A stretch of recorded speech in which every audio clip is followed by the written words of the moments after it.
All right, ladies and gentlemen, we'll call the meeting to order. If you'd all join me in the Pledge of Allegiance.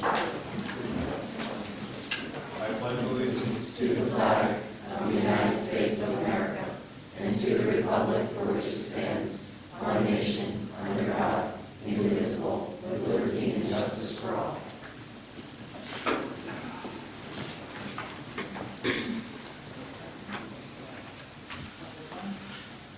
Thank you. The public is hereby advised of the audio and video recording of this meeting for the purposes of rebroadcasting. In terms of attendance, Mr. Phillips is not here, Mr. Roth and Mr. Dorn are not here. I'll turn it over to Dr. Zerbe for recognition of guests and scheduled speakers. Thank you, Mr. President, and good evening, everyone. And before we start, I just want to wish everyone in the audience, as well as members of the greater Methacton community, a wonderful Thanksgiving holiday. With that said, I'll move on to the agenda. As you can see, the agenda before us for this evening and next week include a presentation this evening by Dr. Katona and Ms. Ricky regarding this district state testing results. And then at the voting meeting, we'll have staff recognition assisted by Dr. Reddish for Eagleville staff. We'll also have students on hand as junior school board directors. And we'll also be recognizing members that helped organize and volunteer for the Simons Fund Heart Screening matter. And then lastly, I'll be presenting to the board on the strategic plan update. So this evening, if the board would be so kind, they should have a handout in front of them. We'll take seats in the first row, and we'll ask Dr. Katona and Ms. Ricky to come forward to the podium and present the state assessment presentation. Thank you.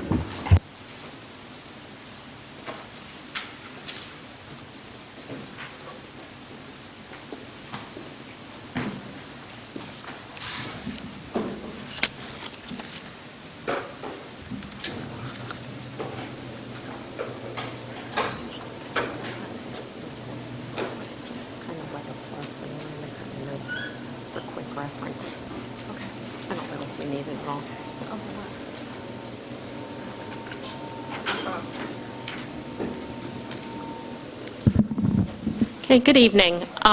Tonight, Mrs. Rick and I will split the slides regarding the assessment report. Each year, we present to you and post for the community the results from all students who participated in the previous spring state assessments. Within the last few weeks, we have been pulling together results according to achievement and growth from these assessments. And as we move forward throughout the year, we will also be looking to identify how results from our local assessments factor in terms of achievement and growth as well.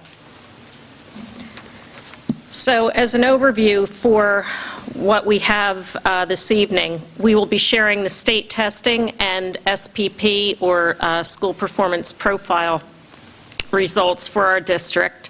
So that would be the PSSA and Keystones.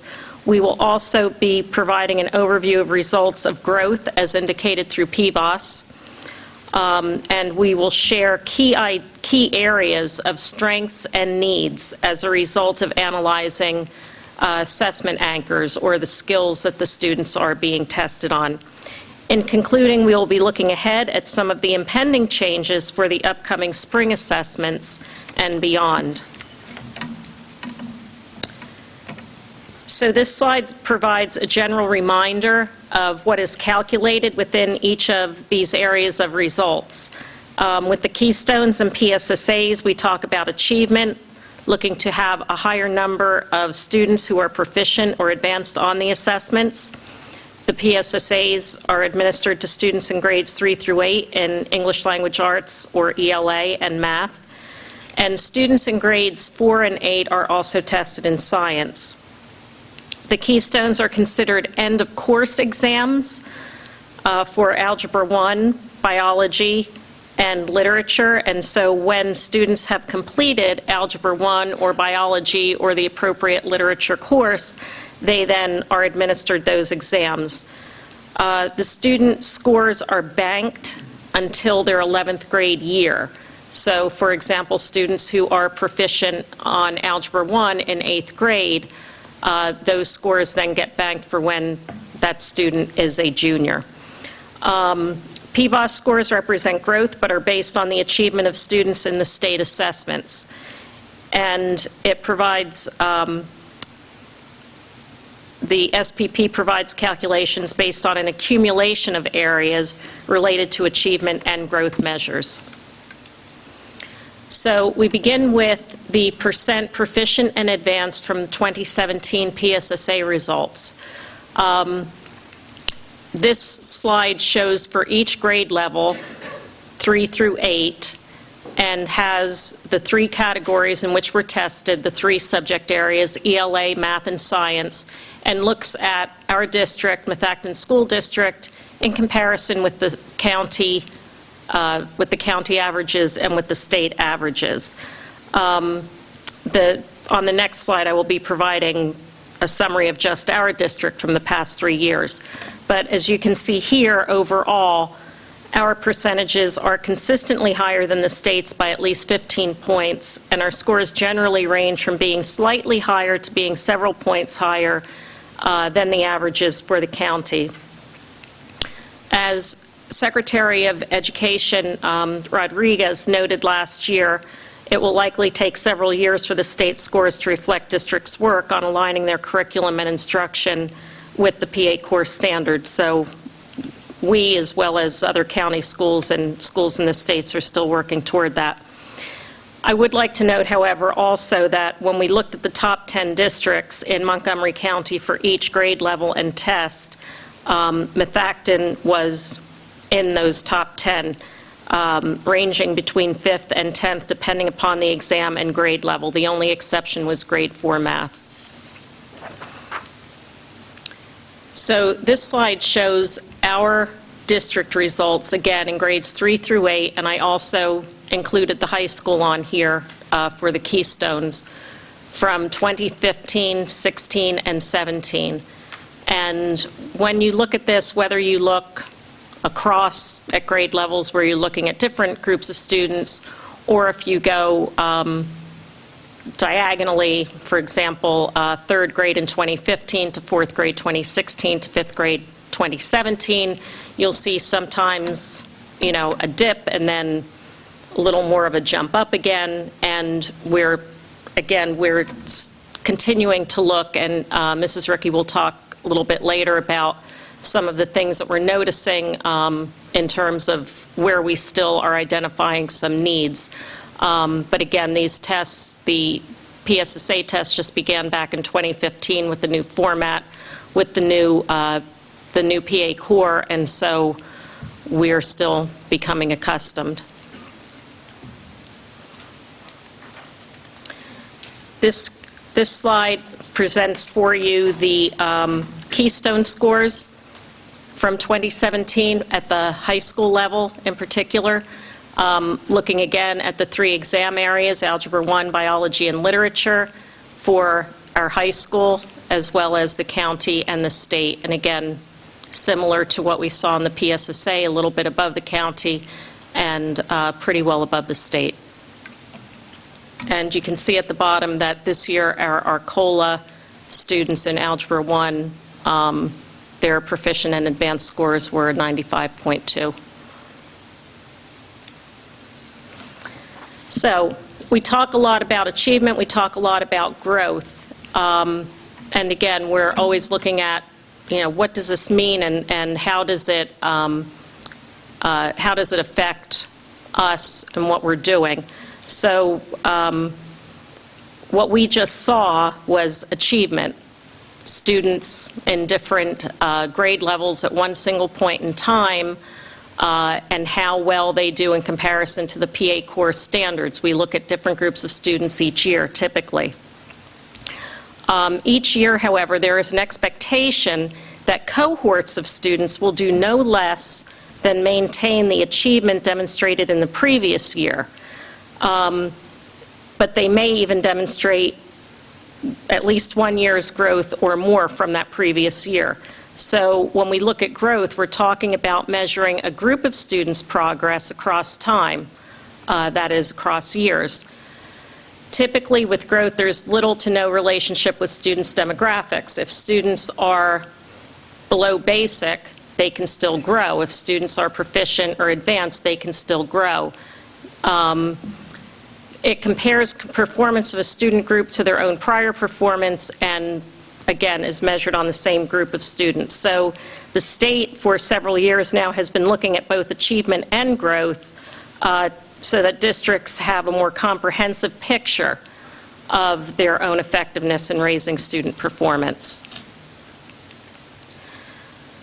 So for Methacton this year, in 2017, we recognized at least 1 year's growth for all students tested in these areas, in the Algebra 1 Keystone, both at 8th grade and the high school, PSSA Math in grades 4, 6, and 7, PSSA in the ELA test for 7th and 8th grade, and in the Biology Keystone at the high school. There was more than a year's growth overall for science, PSSA, in 4th and 8th grades as well. So again, another point just to make about growth is that even if students did not grow a year, they still may have grown, just not to this particular mark. We have become familiar in the last few years with the School Performance Profile, or SPP. As a reminder, the SPP is made up of different areas. So 50% of it is from academic performance scores. And we have indicators of academic achievement, where they consider the percentage of students who were proficient and advanced. We have indicators of closing the achievement gap for all students and for closing the achievement gap for historically underperforming students. I will talk briefly in a moment about that idea of closing the achievement gap and what that means. 40% of the SPP is measuring indicators of academic growth, or PVOS. And so again, looking at the percentage of students who have scored in ways that shows they've grown by at least 1 year or near 1 year, or whatever that might be, and certain scores are assigned to that. 10% is based on other academic indicators such as graduation, promotion, and attendance rates. And then schools may also earn up to 7 additional points through extra credit for these areas, such as calculating, again, the advanced achievement, looking at the state tests, industry tests, students earning 3 or higher on AP, items such as these. So when we talk about closing the achievement gap, and we want to do that because this was a key area for us this year. In closing the achievement gap, first of all, it is based on the percentage of proficient and advanced students. Scores are recorded for a baseline year in each subject area. So for the Keystones, that baseline year was 2013. With PSSAs, it was 2015, as that was the year of the new PSSA aligned to the PA Core. Schools then have 6 years to close the achievement gap by 50%. So if you have a high school or any school with a proficient advanced total of 80% in that baseline year, the state will then look at that, subtract it from 100, that's 20, and then they take 50% of that. So the school has 6 years to close the achievement gap by 10%. The 10% is calculated on a yearly basis. So in each year, the school is expected to increase achievement scores by at least 1.67%. So it's possible that if a school does extremely well, if a school did extremely well in the first year, they could have closed the achievement gap and beyond. But then they have to make sure that they don't dip below in future years. If they did not meet the 1.67, if they only increased by 1% or did not increase, then that gets accumulated into the next year's expected growth and expected achievement measure. Bottom line is, by the end of 6 years, the expectation is that that 10% would have been achieved. So this past spring, our SPP scores in Methacton, they're on the left column, the 2017 and the 2016 is on the right. And you can see that we had a mix, that we had in 4 instances where our scores increased and in 4 instances where they decreased.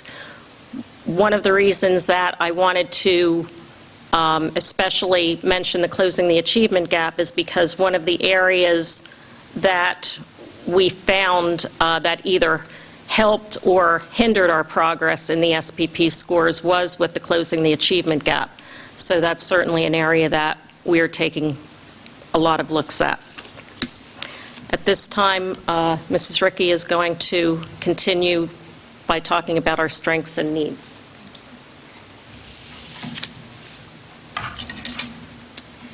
Good evening. We were able to do some analysis of the anchor data that we received back from the state with our results, and we were able to identify some strengths and needs related to these anchors. So strengths in 4th and 5th grade, key ideas and details in literature, connections within and among informational texts in 6th grade, understanding of craft and structure in literature in 7th grade, understanding of vocabulary and figurative language in informational text in 8th grade, and reading for meaning nonfiction at the high school level were all areas of strength in our ELA assessments. Needs included vocabulary and figurative language in literature for our 4th and 5th graders, vocabulary and figurative language in informational texts for our 6th and 7th graders, and reading for meaning in fiction for our high schoolers. For math, strengths included application of skills and analysis across a variety of anchors. So where students were asked to apply the skills that they've been taught, we demonstrated a great strength. We also had significant improvement in anchors at every grade level. So we saw a significant increase in specific anchors at every grade level. Needs included numbers and operations involving fractions for our 4th and 5th graders, ratio and proportion for 6th grade, geometric figures and properties for 7th grade, statistics and probability for 8th, and inequalities at the high school level. For science, our strengths included student growth at all levels, 4th, 8th, and the high school, and all schools according to our PVOS data. The closing the achievement gap for all of our historically underperforming groups at the high school and 2 of our elementary schools was also noted.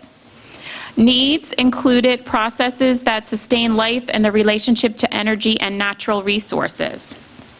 This was a pattern that we found from 4th through 8th and up into the high school. Actions that we're taking to address these needs that we've noted. We are meeting with principals and department chairs and curriculum coordinators to identify how skills are currently addressed and identify ways to replicate the instruction in our areas of strength and make improvements in instruction where needs were noted. We're determining benchmarks for checking progress. We're focusing our curriculum writing on ensuring that the cycle meets the needs that we have and inserting professional development where needed. I was fortunate to get to start these meetings yesterday at the high school with Dr. Sorgini and the department chairs in each of the subject areas. And we had some great conversations. We're able to identify some areas almost immediately where we can work this year to make improvements. And we'll be following up with conversations at department meetings and then follow-up meetings with Dr. Sorgini and those department chairs. So I'm very excited about where we're going with these. Looking ahead, we know we will have changes to the PSSA and also how we're going to measure school success. Beginning this year, there will be 1 less day for testing for ELA and for the math PSSA. The text-dependent analysis portion of the PSSA, which is called the TDA, will be worth 25% of the student's grade. Previously, it was 19%. The math reporting categories remain the same, but there's fewer questions in each of those categories. And the science test remains at 2 days. However, the test will have fewer questions. The PA Future Ready Index is what we expect to be replacing the SPP. The changes for this that we're expecting, the Future Ready Index addresses uneven weighting of content areas as they are currently in the SPP. It incentivizes career awareness instruction beginning at the elementary level, and it provides indicators of student success after graduation. So to review some of the highlights, we have increased our SPP scores and ranking in Montgomery County for Audubon, Eagleville, Arcola, and Skyview. Our PSSA scores are among the top 10 in the county for each grade level and subject area, except for 4th grade math. We have growth for all students tested in a majority of areas, and significant evidence that the district exceeded the standard for PA academic growth in math and science, grades 4 to 8, and in Algebra 1 and biology, and growth for a significant number of students in ELA and literature.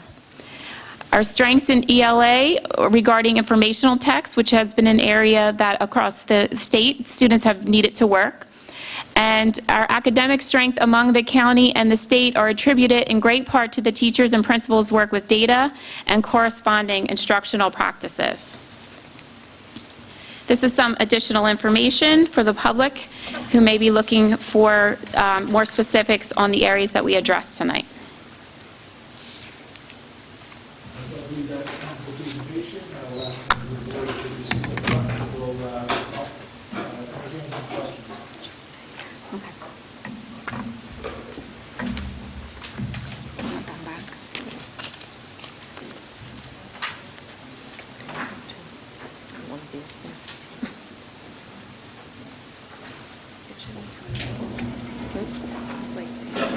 I know.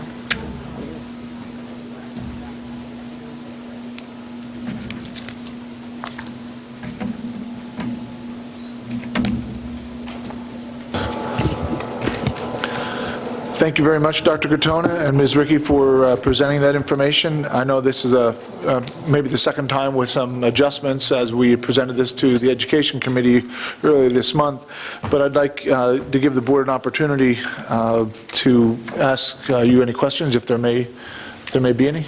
Mr. Winters? Yeah, thank you again. Just a couple more questions from the Education Committee. Could you tell me how collectively how Montgomery County did as a whole? Do we have we talked about how Methacton has improved in certain areas. How did Montgomery County, from a peer perspective, move in the last year? Percentage-wise? But you want the percent that they... Just a directional, really. Generally, the scores have improved, or I'm just curious from a comparison perspective. I think it's been pretty consistent with what we saw happening in Methacton. There were some cases where scores, wow, they went up. But we had that here, too, in some cases. And I think there was some fluctuation, not a whole lot of up or down overall. I think the trends that we're seeing in Methacton pretty well reflect what we've seen in the county overall. And, I've made this point a couple times about not being too hung up on the scores, but I'm curious did you see a correlation between the schools that are more aligned with the core curriculum already and we're a little bit on the lagging side in some of those areas in the earlier grades? I think, and again, in general, we got a little bit of a late start on getting more aligned with the core. So, yes, I think some districts have had a little bit more of an advantage in terms of, having gotten other types of resources or gotten into their curriculum a little bit sooner than we have. And so, they may be a little bit ahead of us in some of those instances. Okay.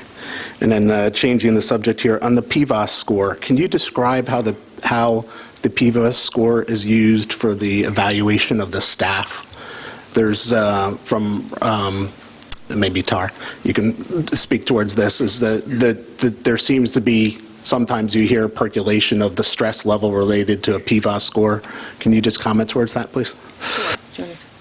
A teacher who has taught a tested subject and grade level for 3 consecutive years gets a score on how their students performed over those 3 years, and that score is a portion of their overall evaluation. It can count for up to 15%. We count it for 10% here in Methacton. So that's only teachers who have, for 3 consecutive years, taught a tested grade level and subject area. Other questions? I'm sorry.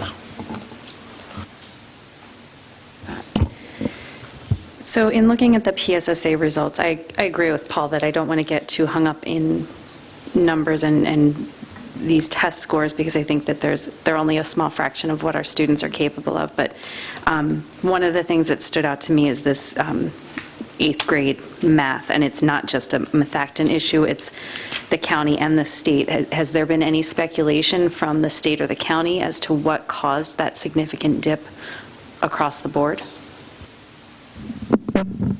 Well, we haven't had discussion at the county level about this. Again, I think when we first saw the new PSSA a couple of years ago, we saw a drastic dip in 8th grade across the board, even 7th grade and 6th grade, and I think that resulted from some of the different types of questions that were being asked, as well as some material, some content that got moved around and that people were not prepared for. My best estimate would be that it is because we have not yet had an opportunity to get to a consistent curricular or instructional piece yet, for all the students coming through. So this year, in fact, we were just talking about this today. This year, for example, is the first year in 8th grade that our students in 8th grade math are using a resource that has kind of built on itself from 6th grade and 7th grade. So my guess, my hope would certainly be that we're going to see better results this year, in part due to that. Again, I don't want to credit a resource, in and of itself, but I do think it's important that, students have something that they're able to kind of see, well, this is the expectation here. Now I'm in this grade, I can see where that makes sense. Now I'm in this grade, I can see where that makes sense. I thought it was interesting in that it was not just us, at the state level even, Right. that number went down significantly. So I don't know if it's something that happens in 8th grade maybe.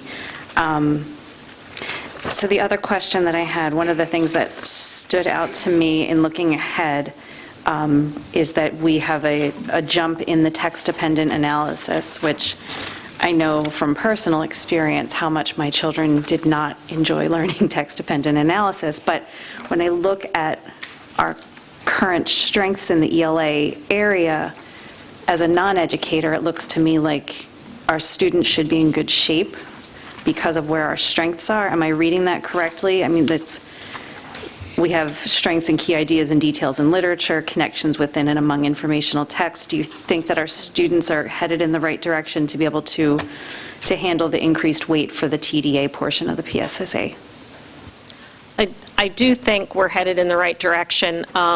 The key ideas and details in literature, that's certainly a piece that you want students to be able to understand, to be able to respond to something in a text-dependent analysis. It's then that other piece of actually taking that information and putting it in and making sense of it. But I think, again, for the last couple of years, our teachers have certainly been working a lot on helping students understand what that means. And I just want to say, too, about that with the text-dependent analysis, that I think a lot of people look at that and say, oh, that's something they ask on the test, so we teach it.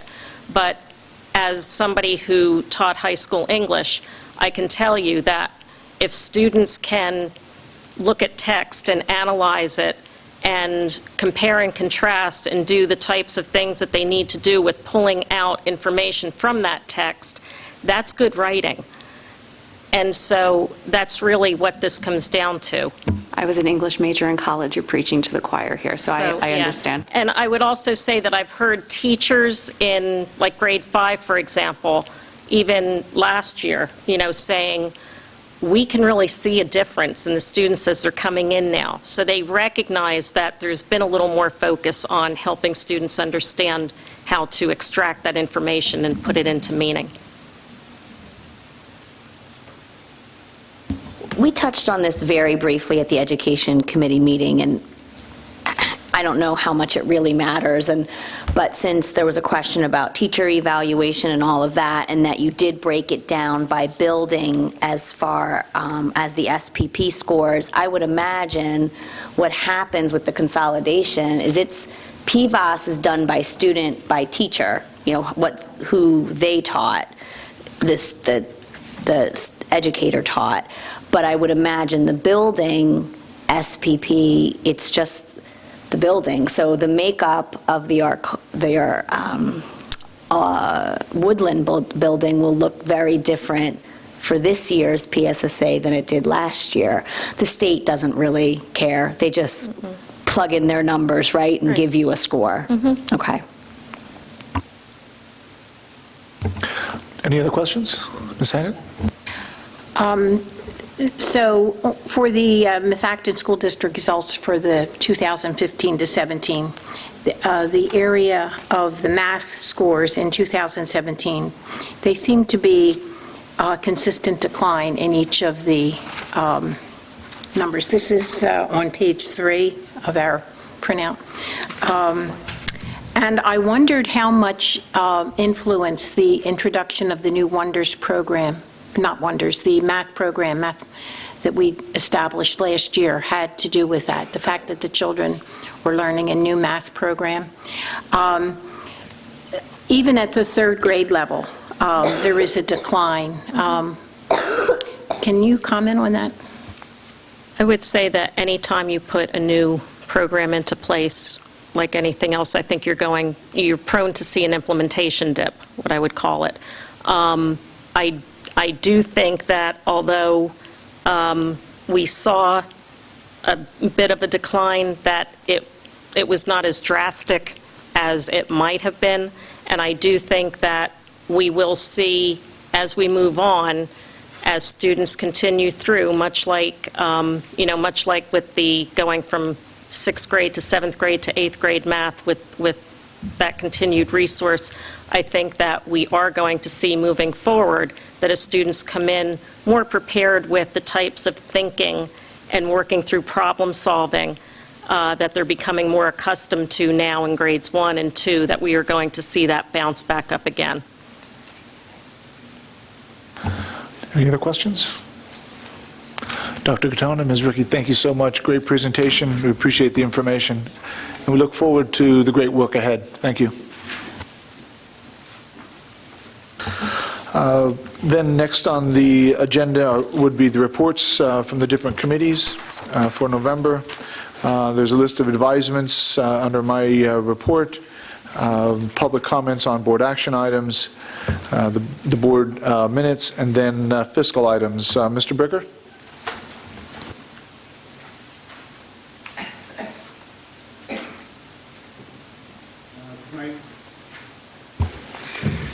Tonight for the board, I have the list of bills, treasurer's report, and budgetary transfer items that have been reviewed with the Finance Committee, and their questions have been answered in regards to those.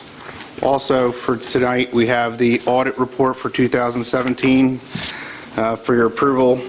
This was prepared by Mastro and Major Mastro. Major Mastro reviewed the audit at this month's Finance Committee. The audit was noted to have us having no exception, and as stated by Major Mastro, it's the best rating the audit can receive. Upon acceptance of the audit will be added to the Methacton School District's website as done in prior years. Some highlights from the audit. The audit showed a surplus of $1.1 million with revenues of $104.8 million and expenses of $103.7 million. Overall revenues were slightly above budget by $267,000 or 0.3%. The state and federal and other revenue sources were favorable to budget by $479,000. Overall, the favorable budget was, to expenses was $851,000. Instructional expenses were favorable to budget by $581,000, predominantly due to a favorable variance of $447,000 in expenses under regular programs. Under regular programs, salaries and benefits were unfavorable to budgets by $644,000, which was offset by the favorable balance in the purchase and professional technical services that were favorable by $544,000 and charter schools by $509,000. And this accounts for $419,000 of the favorable variance. Two other leading areas were the debt service, which was favorable by $119,000 due to variable rate bonds, and other financing items were favorable by $134,000. Lastly, we have for you tonight is Plan Con J. As part of the interim work that was being done by Dennis McCall, we are now in a position to submit the final project cost for Woodland Elementary and Arcola work. This will be submitted to Pennsylvania Department of Education. Upon their approval, a final reconciliation of the state reimbursement will be completed and an adjustment made. It is anticipated there will be additional funds provided to the school district once this is reconciled. Are there any questions on any of the matters before Mr. Bricker this evening? Just on the Plan Con, we didn't get a chance to talk about that. Do we expect that they will be able to approve that? That's been in a state of hiatus, it seems to me, for some period of time. In talking with Dennis, we should be in a position to have them accept that and approve it.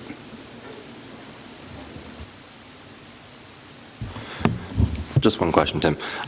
Do we now have a process in place to make sure that these type of things don't slip through? I mean, this probably should have been something that was caught a couple of years ago by Mr. Whiteleather, and we're talking our money here, which is owed to us. So, do we now have a process in place for when we do these projects that we have these documents filled out? And I do have a follow-up meeting with Dennis to go over that, actually, and set up how to make sure we know when they're due and get them done and what needs to be done. And we will be on top of that. thank you.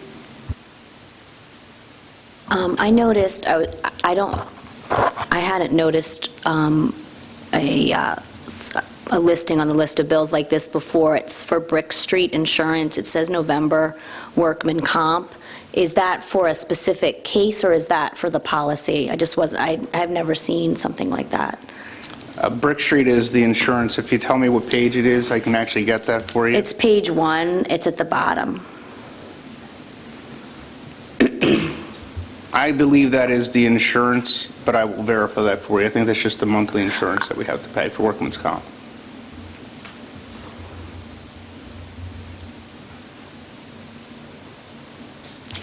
Any other questions? Mr. Bricker? If not, we'll move on the agenda. Everyone good? Next on the agenda, Dr. Sosnovic, personnel items. Thank you, Dr. Zerbe. For the board's consideration next week, we will have 2 retirements classified. We'll have 3 employments classified. 1 approval for a long-term substitute, 1 change of status administrative, change of status classified, and uncompensated leave for professional, 2 supplemental contracts, which you will find an attachment for the fall 2017 extended season pay, and then for Mr. Allen, a freshman boys basketball coach.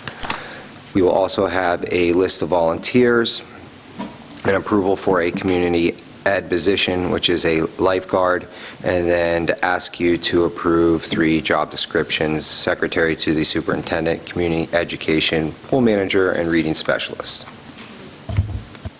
Thank you, Dr. Sosnovic. Any questions from the members of the board? I have a quick question, Troy. What prompts, sometimes it's obvious what prompts a job description, either change or addition. I was curious what prompts what prompts some of these. Some of them I know. Yep. So since taking office as a Director of Human Resources, I have put in place a review of job descriptions as positions become available. It is one of my goals, and actually a part of the strategic plan this year, to reevaluate the job approval process and to get it on a more cyclical nature, similar to a board policy review. So it's been a number of years where some of these job descriptions have been reviewed, and so I find it important to do that due diligence as we hire new staff, within our ranks, to consider what those new roles, responsibilities, and duties would be, and update them and put them before the board. So as you can see, Secretary to the Superintendent, that individual is on the agenda tonight, as well as our anticipation for a reading specialist in a future meeting. Other questions? Yeah. Paul? That's right. On 2.1, it is a new position. So is this was obviously not budgeted for? D1, I'm sorry, D1. Sorry. Yeah, that is correct. So after, and what Mr. Winters is referring to is an instructional assistant position at Eagleville Elementary School. After reviewing the need with Dr. Reddish and Dr. Katona, it was the recommendation that we provide additional instructional assistance relative to our reading program there. We have identified that we have a large number of students that we need to support, and in order for us to do that adequately, we required this position. So this is a new position. So I think, Mr. Brooker, I think funding-wise, we're combining some dollars from our federal Title I funds along with recommended district funds. Is that accurate? Yes, we went over this with Dr. Sezanovic. Second question, maybe for you, Tim. How do we budget for on L1 extended season pay of $10,000 plus? Do we have a budget around extended pay, or is that part of the point system?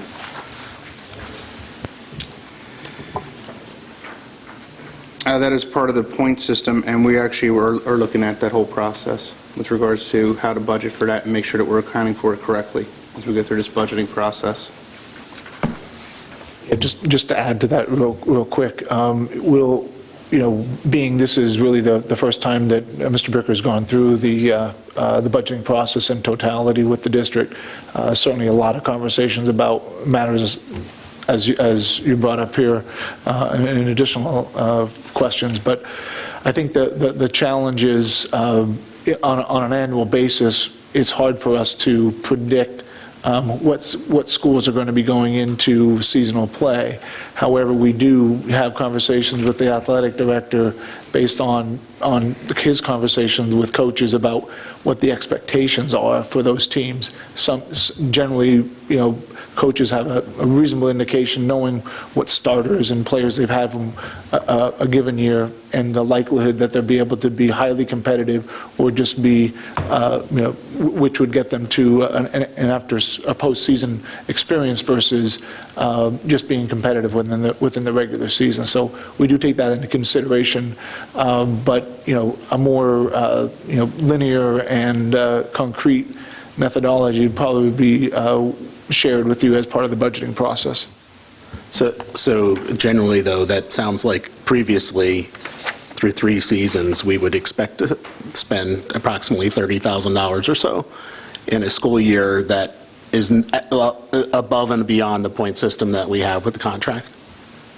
There have been instances where we spent more than what we budgeted because of the extended seasons.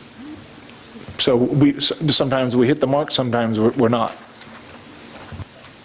Can I jump in here one more time? I did misspeak after checking my notes. When I said reading reading instructional aid. I meant to say English language development, and I got confused with a reading specialist, which we're also trying to fill for that exact reason which I mentioned before. So for item D1, it is for English language development, and that was through conversations with the ELD coordinators and Dr. Engstad, where we recognized that there was additional need for that program in that building.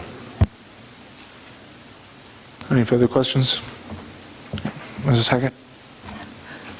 So for change of status administrative, I see that the title goes from Director of Personnel to Director of Human Resources and Labor Relations. And I wondered a couple of things. Does that warrant a different job description than the one for Director of Personnel? And secondly, how did we arrive at identifying that that was the more correct title for that position? Perfect. So in response to your question, prior to Dr. Harney assuming the role as assistant to the superintendent for personnel, the original position was board approved as the Director of Human Relations or Human Resources and Labor Relations. So the job description is in line with that title. The title was shortened because of the lengthy title of assistant to the superintendent for Human Resources and Labor Relations to just personnel. So we're going back to the original title. Thank you. And related to that, the process of identifying a person for that position, have we considered any other methods of identifying, say, the top candidate? Sorry, Troy, but for that kind of a position? I know that Dr. Sosnovic's background isn't necessarily in human resources. Doesn't mean he can't deal with it, but I wondered if we had considered other people, other ways of identifying someone for that position.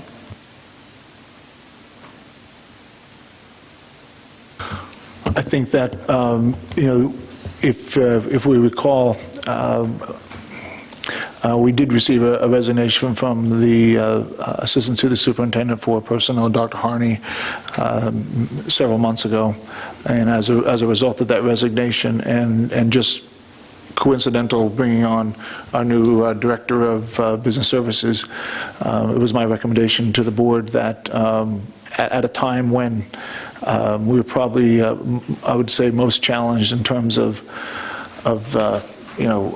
filling a void and providing some continuity within contract negotiations and many other matters. I mean, we're closing a building and relocating staff, and because of Dr. Sosnovic being a trusted member of my cabinet for a number of years, I felt it was appropriate that we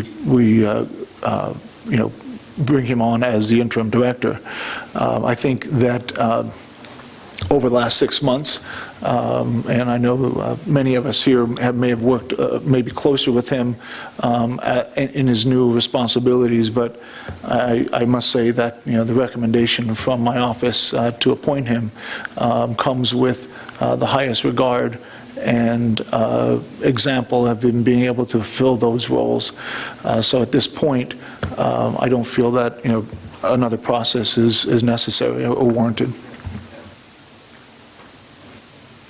Thank you. And I just have one other question on job descriptions. The job description for secretary to the superintendent, I don't know what requirements there are for the person who is the board secretary, the official board secretary, and I wondered if that was adequately covered within the duties that are listed there. That's slightly different than keeping records and so forth. Very good point. Please know that while the board secretary is appointed by the board, that person doesn't necessarily have to be the superintendent's secretary. However, it has been for the last 18 years, and it would be my recommendation that it continues to be that individual. And I did interview with that in mind when selecting the candidate that's before you. So I believe that those duties, while they may not be reflected in the job description that's before you, they were considered as the skills needed in order to fulfill what I believed will be my recommendation, to have that secretary be the board secretary. But it's really dependent upon the board's action as well. So in other districts, they sometimes make the business manager the board secretary. They make, other administrative people that appointment. But I think it's best served to be in the secretary, or my secretary's office. Thank you. And so on a short-term basis, how will that be handled once the current board secretary retires? Well, her retirement is right before the winter holiday. We have a reorganization meeting on December 4th. It's going to be my recommendation, not as the reorganization meeting. There's two meetings that evening. One will be the reorganization meeting, and then we'll follow that with a regular business meeting. It'll be my recommendation at the time that we appoint that individual for starting in January, considering that person gets approved here this month. Thank you. To build on what Brenda was saying, maybe we should just create a separate job description for the board secretary, just so we have a documentation of what the expectations of that person are, and then whoever we decide to have do that, whether it's the new secretary or down the future, these are the expectations, and that way it kind of keeps it separate from the duties of that person. That's certainly fair, and certainly something we can do. And so when we can make that, we can get that in order for the consideration, at least at the very least, unless we decide otherwise as a board. My recommendation, at least to temporarily make her do that until we decide otherwise. But Dr. Sosnovic will work on that job description, and we'll get moving with that. Chris, I have one more. So following up on F there, the administrative, there's two other functions that Troy currently has as a current responsibility around safety and student accounting. Dr. Zerbe, can you speak towards where those tasks might lie in the future if Troy is approved on item F? Yeah, I think what's important, and that's part of my responsibility, to make sure that we're covering all the bases in terms of roles and responsibilities for key areas. Upon approval by the board with this appointment, is my goal to work with the rest of the administration to review and realign to make sure that we have the proper individuals covering the proper areas, and safety and security. Those things are critical. We're not having Dr. Sosnovic stop that role just yet, but we need to realign. We may need to realign some of those functions. The value that Mr. Bricker brings to the organization and the growth within the team itself will allow us to make sure that all the pieces are handled, but they just may be handled by different individuals over time. So it will likely be maybe a month or so till we get that organized. We'll share that information out with the board and obviously the rest of my administrative team in order to ensure that all those bases are covered. But certainly a fair and appropriate question. I just wanted to follow up on F as well, since Ms. Hackett mentioned the change of title and the change from interim to Director of Human Resources. I would imagine, and I know we've spoken about this before, and I know you've worn many hats, Troy, but I would imagine with your doctorate in educational leadership and your, I believe, superintendent certification, you have not only your last 6 months of experience, but also classwork experience in these roles in labor relations. Is that correct?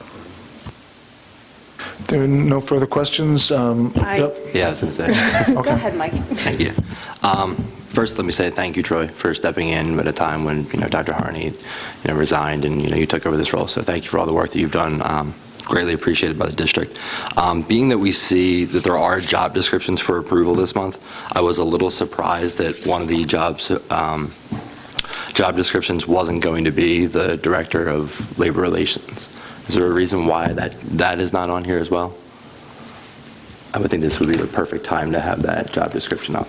Yeah, I think while it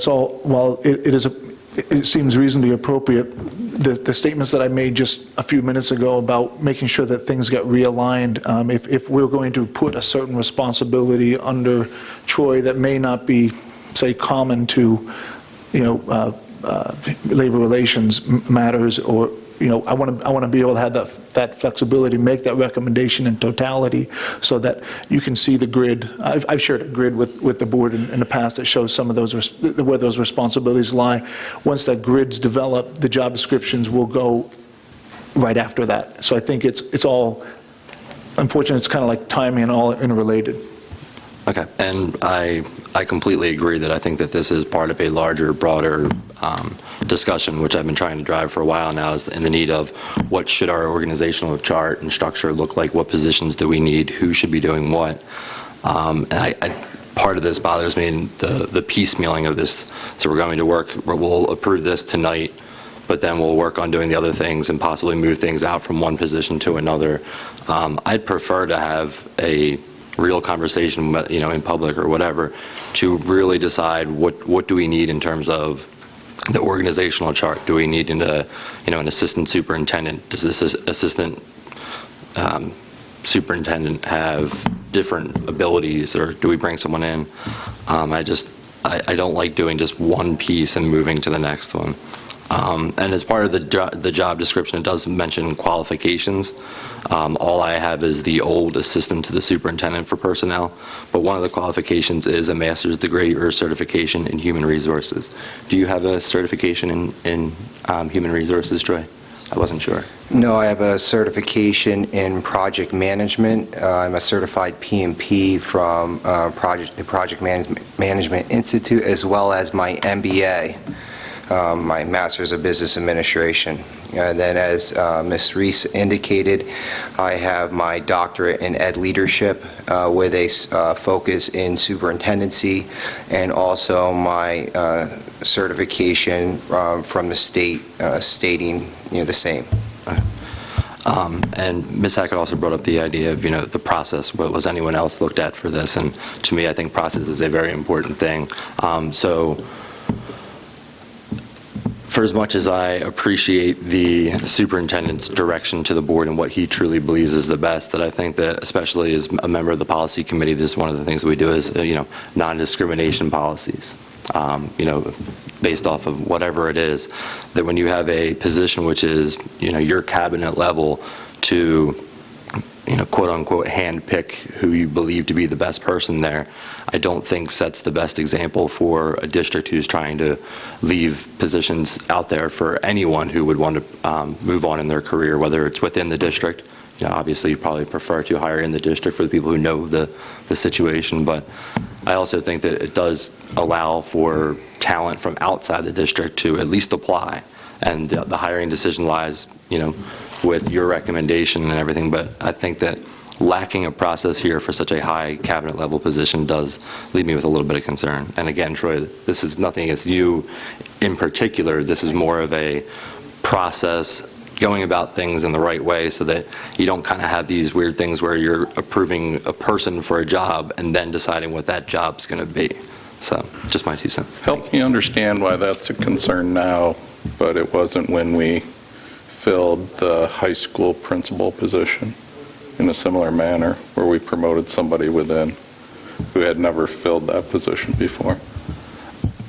I can't speak for everyone else, but for me, the person was already a principal, which I think is already a logical stepping stone to whether you're in elementary school or middle school or high school.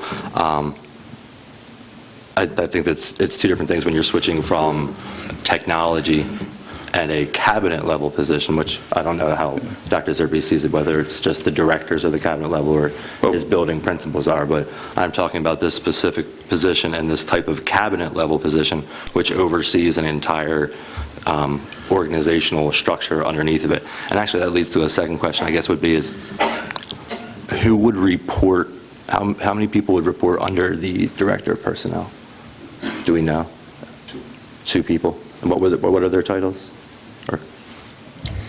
It would be the secretary to the director of HR and the human resources specialist, the two fine ladies that work in my office. Okay. And like I said, I mean, that, again, just getting back to our organizational chart that's available for the public on the website is, you know, it shows the way it currently is now. I think it would be helpful to know what it would look like with this approval. So, thank you. And also to Chris's point, not that the question was asked of me, but I'll answer it anyway. When we appointed or made changes with the building level principals, there was no vacancy. We actually reduced the number of buildings that we had. So it was not a question of filling a vacancy, it was a question of reassigning people, and I think that that's a different conversation. I too have concerns with this process and the way that we're going about this. I have personally been able to interact with Troy as part of contract negotiations, and I've been very pleased with his work that he has done in this interim role. So this is not about my faith in his ability to do this job. It's about having a clear process in place. We have a board policy in place that specifically states that staff vacancies that represent opportunities for professional advancement or diversification shall be made known to district personnel so they may apply for such positions. To me, this is not following our own policy. Appointing him to an interim position made perfect sense at the time, and I don't think that that's where our problem is. I'm uncomfortable with the fact that, to Paul's point, safety and child accounting would essentially be in limbo for a period of time because it wouldn't necessarily fall under any one person. And having no job description in place, as Mike said, we can't put someone in a position and then create the job description to go with it. I think that we are putting the cart before the horse, and I think that there is no harm for the greater good. There's no harm for the district as a whole if we table this for a month or two so that we can get all our ducks in a row and have a better process in place. To go back to my point, we had a vacancy as a high school principal. The high school principal is one of the most important jobs in the whole school district. We had nobody in our school district that had been a high school principal. Being a principal of the high school, I think everybody agrees, is very different than being an elementary principal or an assistant principal in another school.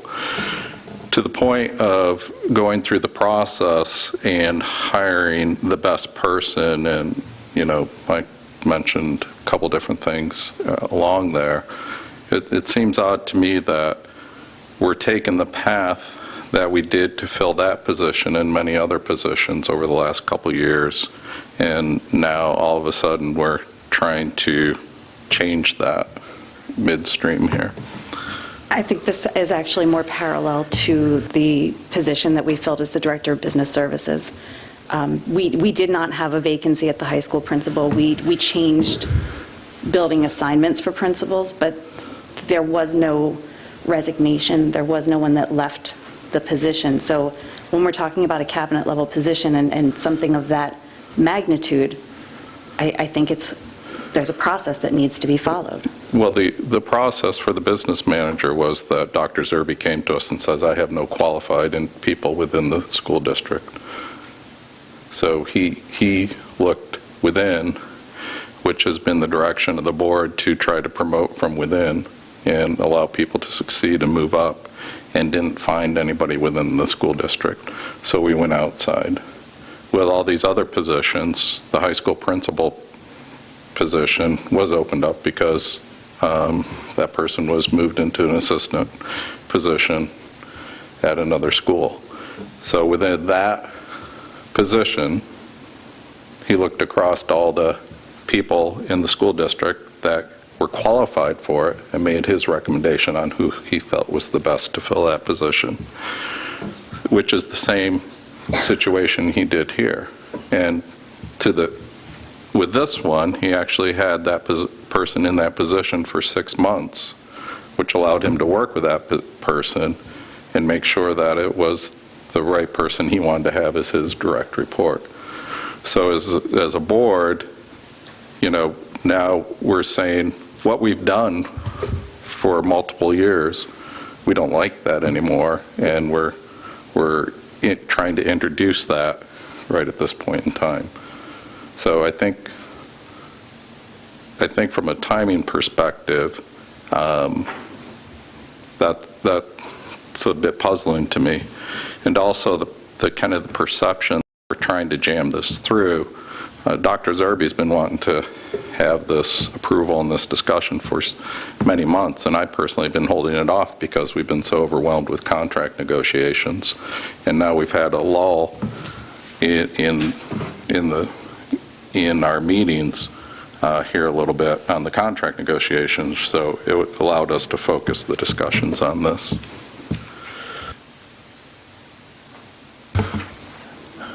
If there's no other comments, we'll move on to curriculum and programs. Dr. Katona? There are no items for approval moving forward this month. I would just like to publicly acknowledge, though, the excellent job that our math and ELA teachers on assignment and liaisons and our 2 math specialists did last Tuesday and Wednesday evenings for the math and literacy open houses.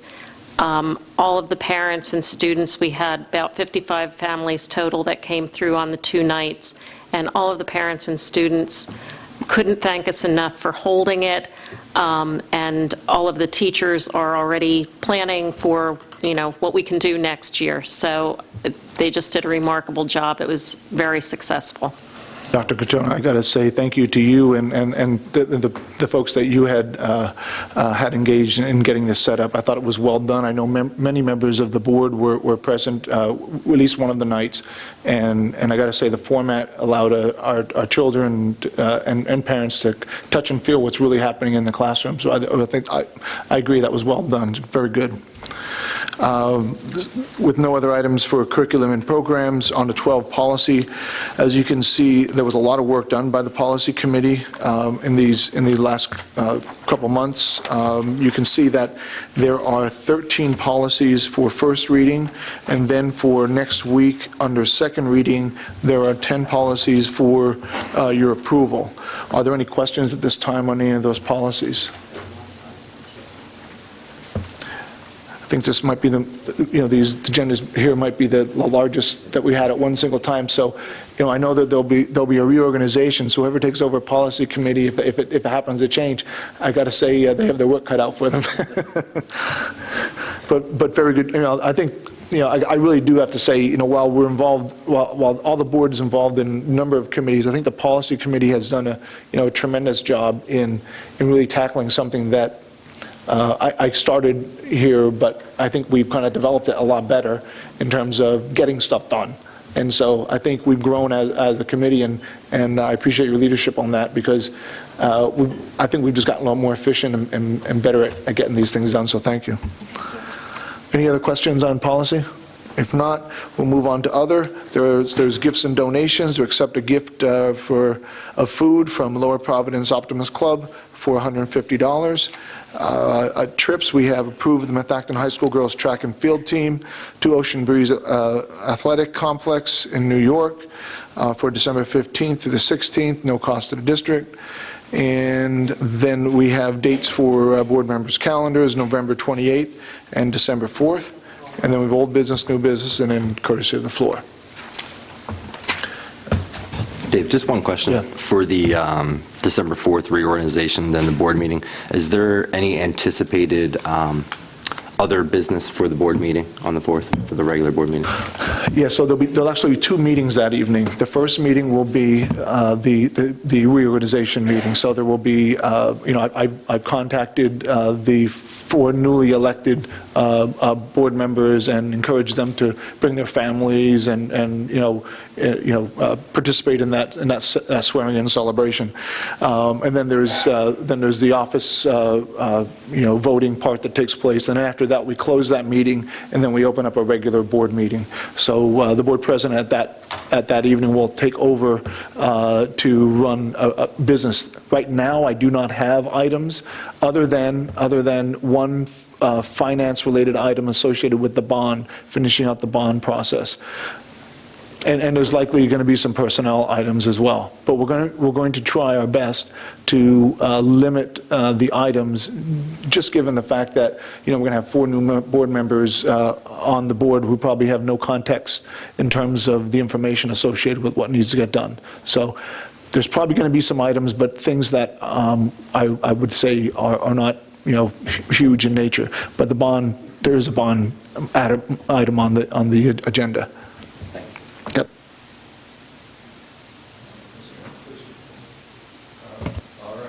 All right, let's open up courtesy of the floor.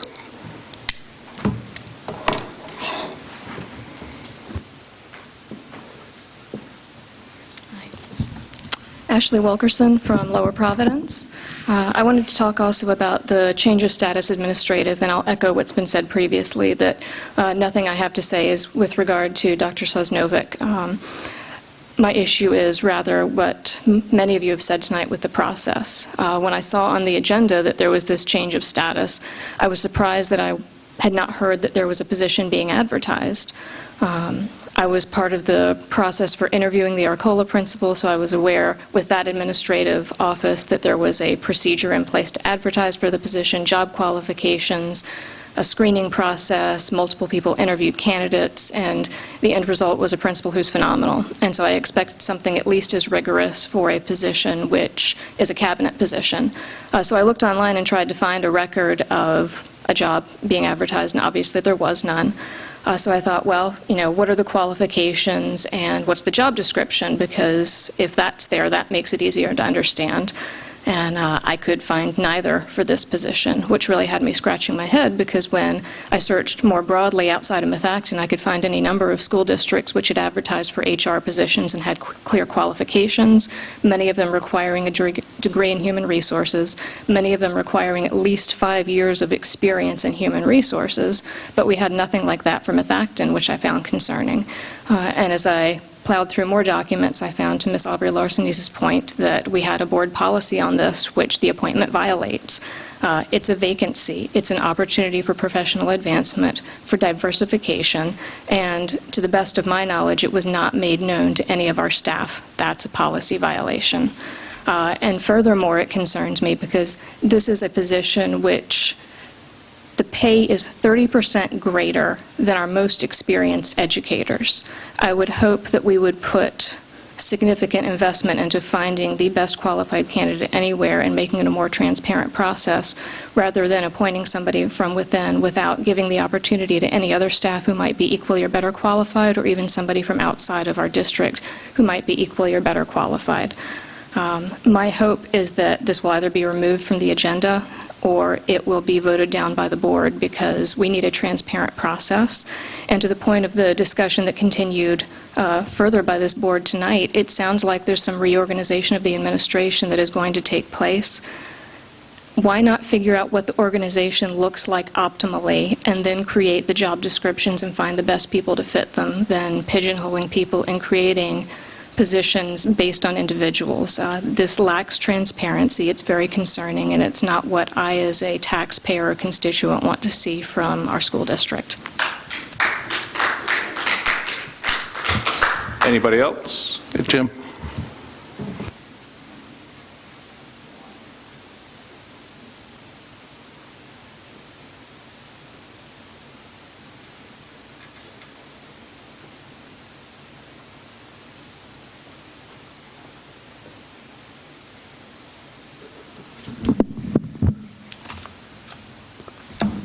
Jim Malik, Worcester. I applaud Ashley on her bid for transparency. I reviewed the video from the last meeting, and I was surprised because when I was trying to make my point, I think it was Ashley who was there giving you the cut me off sign, which I was surprised, because everybody should be able to make their point without being cut off. So, I'm all for transparency, and I would hope Ashley would agree with me on that. Your comments should be directed at the board, not at the audience. I am. I'm talking to Mr. Boardman, right? And again, I'm being cut off by whoever. You definitely are the right man for the job. You have the temperament to be the chairman. You were definitely the right guy for the job. Nobody else is. I appreciate what you do and how you do it and how you run your meeting. You always are fair, and I do appreciate that. I'm here tonight to ask Ms. Larsenes to maybe share with the board her comments that she made to me at the last meeting, after the meeting was over. Maybe she'd like to share. I don't think this is the time or place. I talked to you after the meeting. It was something that didn't need to be said during a meeting. Well, it didn't need to be said after the meeting either. Calling a taxpayer disgusting is something you don't need to share with anybody, including me. I deserve an apology from you in front of everybody. Ms. Oliver, I heard you say it. Jim, the way I look at it is if somebody said something like that to you at a school board meeting, I would tell them to apologize to you immediately. Well, let me tell you. Things that happen out, Let me tell you, Chris. things that happen outside the room, I think are personal items. She's an elected official at the meeting and after the meeting. I agree with that. Okay? And it's not the first time. She's referred to us as quote-unquote crazies. This is not the first time. Got to learn a little respect. It's not like Mr. Ryan disagreed with what I was saying. He said that I had every right to bring it up. He said probably a good thing I brought it up, and she's calling me disgusting. Stuff's got to stop. Okay? People have to be a little bit more like you. Even-keeled, even-tempered, professional. Okay? At the last meeting, I had asked Mr. Ryan about his situation. I gave you a document. And you mentioned that you pled not guilty and you were awaiting a court date before the judge. Those are your words. Now, on the document I gave you was the court date. Now, I have a problem with you making the statement that you're awaiting a court date when you knew what the court date was. I'm all about the truth. You tell me the truth, I'm fine. But when you're telling me something that's not accurate, that's when I have a problem. You said, I'm awaiting a court date before the judge, but on the document that I gave you, the court date was on that document. So all I'm asking from you is an explanation, and I'm not getting an accurate explanation. Now, also, I asked you to give me an explanation of how you got yourself in a situation. And I said you weren't prepared to give me one, and you argued with me. Here's what you said. I won't get into the information about the details of that because this is not the time or the place to get into the details. It's an ongoing personal matter for myself. And you basically called me a liar. I have a problem with that. Don't sit there and call me a liar when you're saying something else. All I'm asking for is the truth. I'm asking for an explanation. You don't give me an explanation, and you're not telling me what's accurate. You're making a statement that's not accurate. And when you give me an explanation about what's going on, I actually chose not to drive home. Now, what am I supposed to infer from you actually chose not to drive home? Does that imply innocence? You tell me. Can you tell me? Does that imply you're innocent? I have nothing further to say on this matter. Well, I think you do. And Chris, I would like to ask about selective enforcement of the 3-minute courtesy of the floor. Well, that in itself is a problem. Can you finish up? Yeah, I can finish up. Thank you. Please. That tells me a whole lot about you and what's going on. Because if I was innocent, I wouldn't be behaving like you're behaving right now. That's a real problem. And things have got to change, Chris. We can't have people walking around saying it's disgusting to ask about a situation where somebody's got to go to court here in a month and try to figure out what's going on. Thank you. I'm owed an apology. Anybody else? John?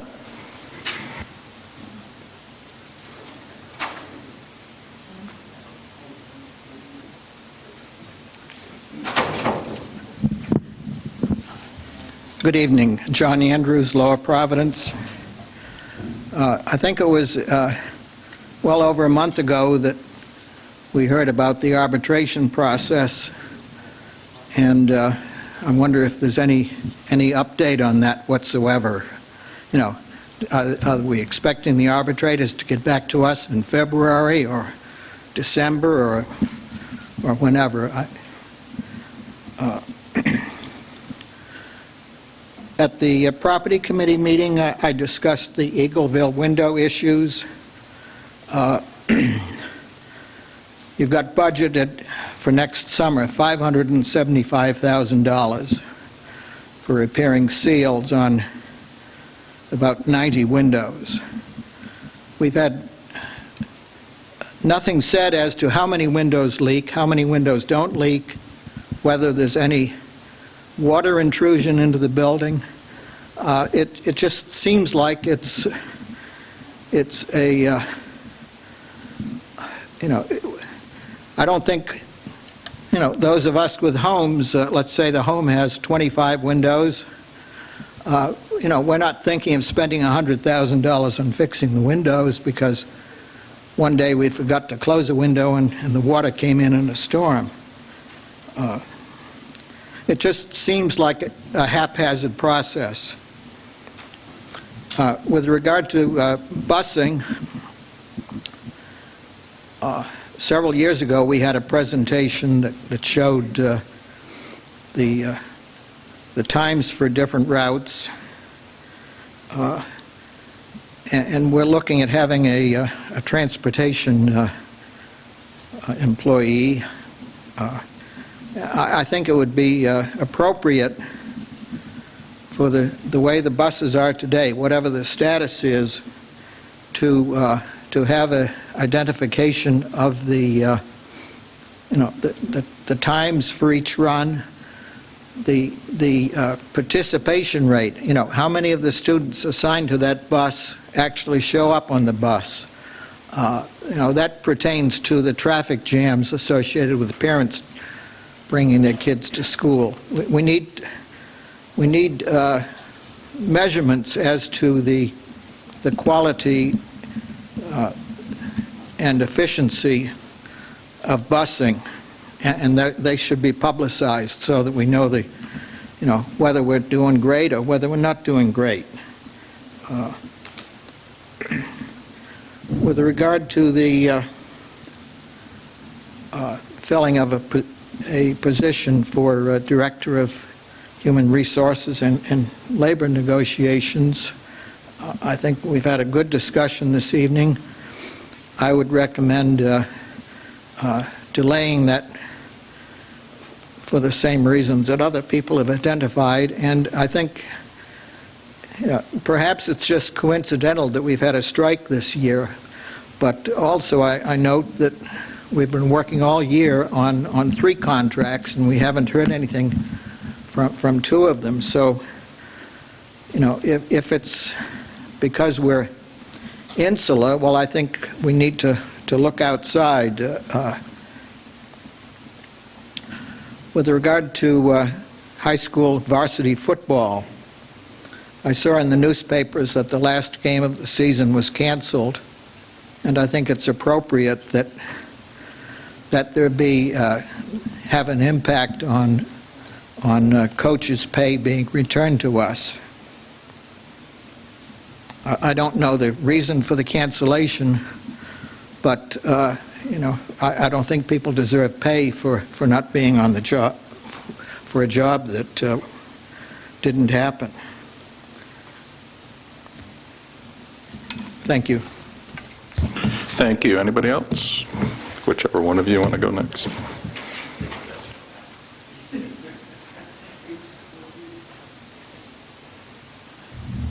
Joe Bickelman from Audubon. I just want to thank Kim and Mike and Brenda for talking to the fact that there was no process in searching for a director of human resources and labor relations. I think you as a board, you shouldn't let things like this happen. I mean, you need to think a little bit of how it's perceived and where one person is making this decision when you know that it's not right. I mean, I heard discussions that it's against policy, and it's just not the right way to do things. I think when Dr. Harney left,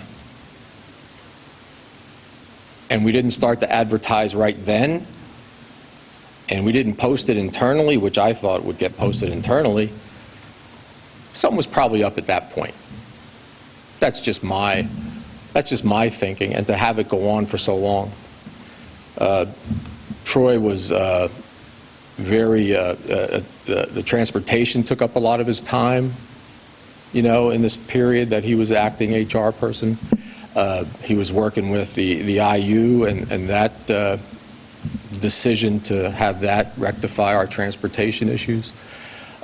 So a lot of time was spent. And IT, he has an IT assistant that kind of moved up into his position.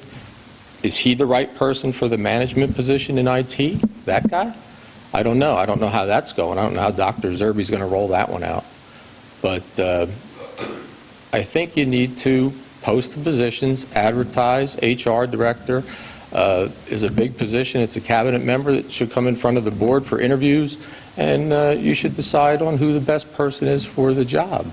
Not listen to the edict that comes down from one person. So I'd like to thank you people for bringing it up, Brenda, Mike, and Kim. I agree with John with the football coach. There was one less game, so the salary should be cut short. He should be deducted for one game. The other thing I have is I looked at the test scores, and the test scores didn't impress me whatsoever. They didn't impress me, and I think you as a board need to have an educational leader that is going to take charge on that. And to hear that the standards, we didn't address the standards, it was a late rollout, we didn't know what they, we had to do all this. Those standards should have been acted on, followed up on, and made sure and verified that these teachers knew what they had to bring to the students for these tests. We got a late start, we got a late start. You going to admit that? You admit you got a late start? Nobody checked on it? Well, those test scores are terrible. I just think they're terrible. That's my opinion. No matter how you slice it, they're terrible. I thought the teachers would be here tonight to see the presentation on their output for 2017 tests, but there's no teachers here to, comment on those test scores, which I think they're terrible. And hopefully you as a board see to it that they get rectified and not have excuses. New math program, late to roll out the standards, all this business. Those kids, that's the most important thing, the kids, all right? Thank you. Anybody else? Candy? Yeah.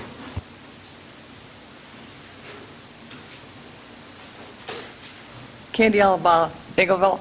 In reference to the Department of Personnel, or whatever you're calling it this week, a little bit of history in this. Dr. Harney, or Mr. Harney at the time, went from elementary school principal to director of personnel. Then he came here, and at the time we had a superintendent and an assistant superintendent. And when Dr. Martin retired, the position was eliminated and the Department of Curriculum was created, and an English teacher went from being an English teacher to head of Department of Curriculum. And when we lost our superintendent, we were in a little bit of a problem because we had no assistant superintendent. We had to bring someone in from the outside to help run our school district. No one said anything. This was a problem. But we had a Department of Curriculum, but that was under the purview of the assistant superintendent. That's what Dr. Martin did. Dr. Harney was director of personnel.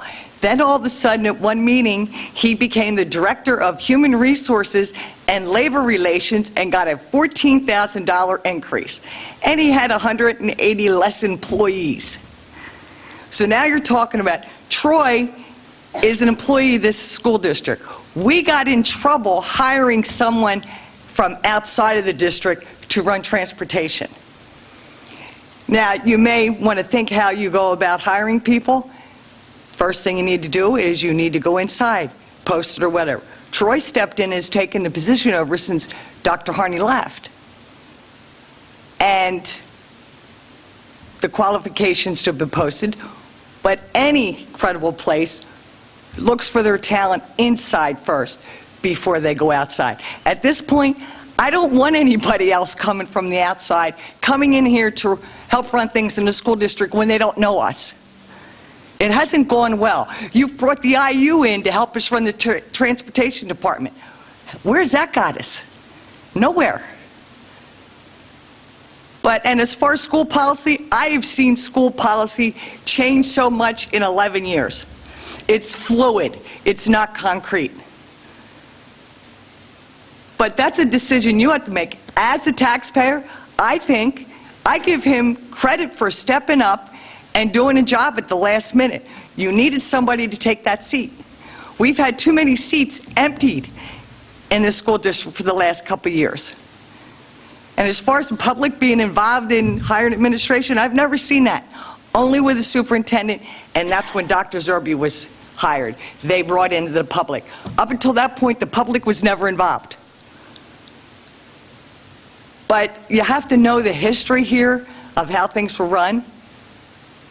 But I don't know where you'll send Troy, because I think you put someone in his position.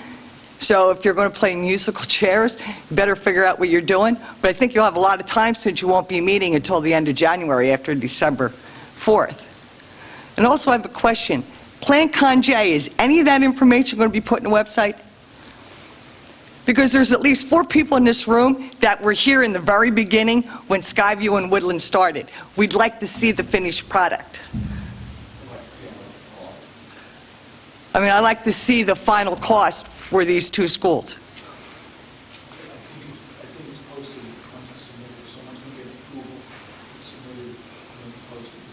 Good, because I know at least 4 people sitting here that were here in the very beginning of the process, and we'd like to see the final, because it says Arcola Schools. No, this is Skyview and Woodland.